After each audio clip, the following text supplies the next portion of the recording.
Welcome to our channel. Today we how to log into PlanetScale, manage serverless databases step by step clearly. Begin by opening your web browser. Type in the URL for the PlanetScale login page.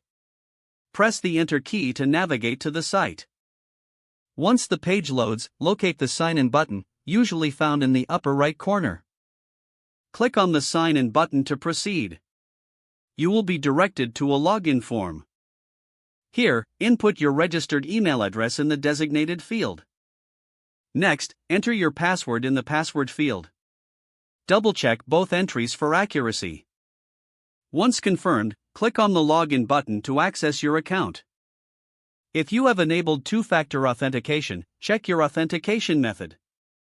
Enter the codes sent to your device. Once verified, you will be redirected to your PlanetScale dashboard. Here, you can manage your serverless databases effectively. Explore the interface to familiarize yourself with available features. You are now successfully logged in and ready to start working on your databases. If the page does not load, refresh the browser or try again in a private or incognito window. Make sure you are using the correct email address, then retype it carefully to avoid small typos. If your password is not accepted, use the reset option and create a new strong password you can remember. Check your spam folder for verification or security emails, then complete any requested confirmation steps. Enable two-factor authentication if available to improve account security and reduce unauthorized access risk.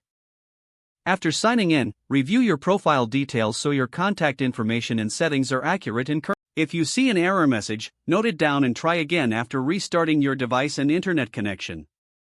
Log out when you finish, especially on shared devices, to keep your account and payment information secure. If the page does not load, refresh the browser or try again in a private or incognito window. Make sure you are using the correct email address, then retype it carefully to avoid small typos. If your password is not accepted, use the reset option and create a new strong password you can remember. Check your spam folder for verification or security emails, then complete any requested confirmation steps. Don't forget to like this video and subscribe to our channel for more step-by-step tech guides.